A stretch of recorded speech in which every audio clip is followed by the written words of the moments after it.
வருவாரு பிரியா பிரியா போ வருவாங்க.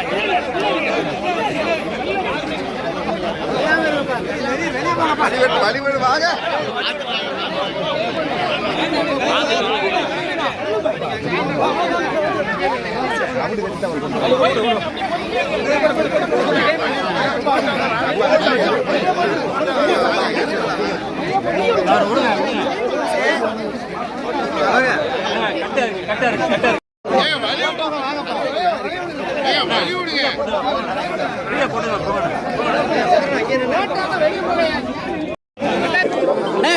கொஞ்சம் வழி விடுண்ணே, கொஞ்சம் வழி விடு, நல்லா தெரிவிங்கண்ணே, கொஞ்சம் வழி விடுண்ணே. ரெண்டு சைடு ஒதுங்கிக்கிறேன் நல்லா. ஒரு 5 நிமிஷம் எம்பி சார் நீ கொஞ்சம் முன்னாடி போயிருங்க சார்.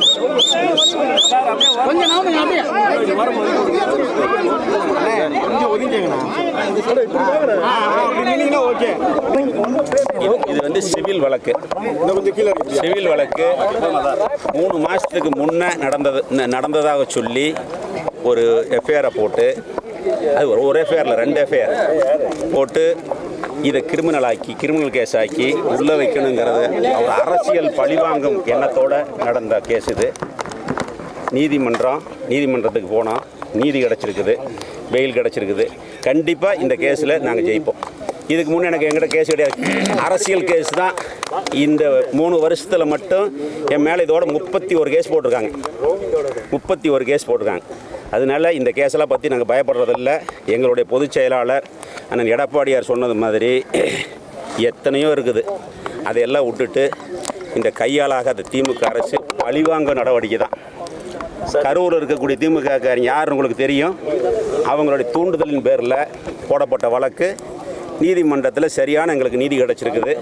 கண்டிப்பாக அது நீதிமன்றத்தில் சந்தித்து இந்த வழக்கிலேருந்து வெளியில் வருவோம்.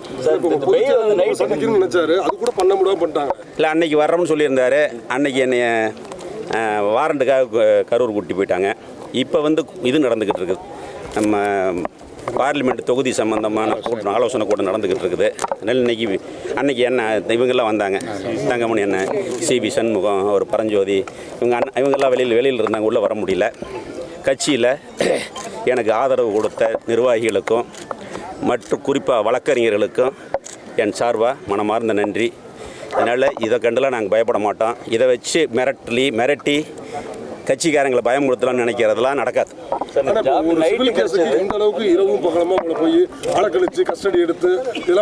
ஒன்றும் இல்லை, இதை வந்து அமௌண்ட் எல்லாம் கூட்டி சிபிசிஐடிக்கு மாற்றி ஒரு கேஸ் சிபிசிஐடியில், ஒரு கேஸ் எல்என்டோவில் வச்சு ஒரு டோட்டல் டீமே என்னை உள்ளே வைக்கிறதுக்கு 2 மாதம் ஒர்க் பண்ணியிருக்கிறாங்க.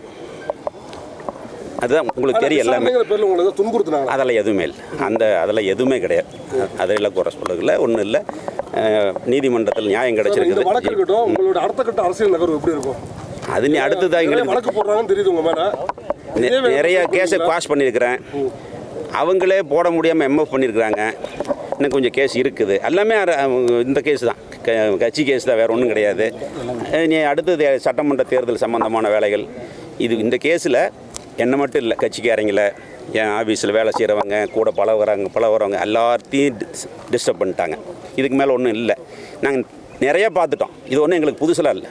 ஆனால் ஓராண்டுகளுக்கு மேலே இன்னமும் வந்து செந்தில் பாலாஜி வெளில வர முடியல. அதற்காக உங்களை வந்து இந்த மாதிரி இப்போ இது பலமாக இருக்கீங்க. இல்லை, அதை பற்றி நான் கருத்து சொல்ல விரும்பலை.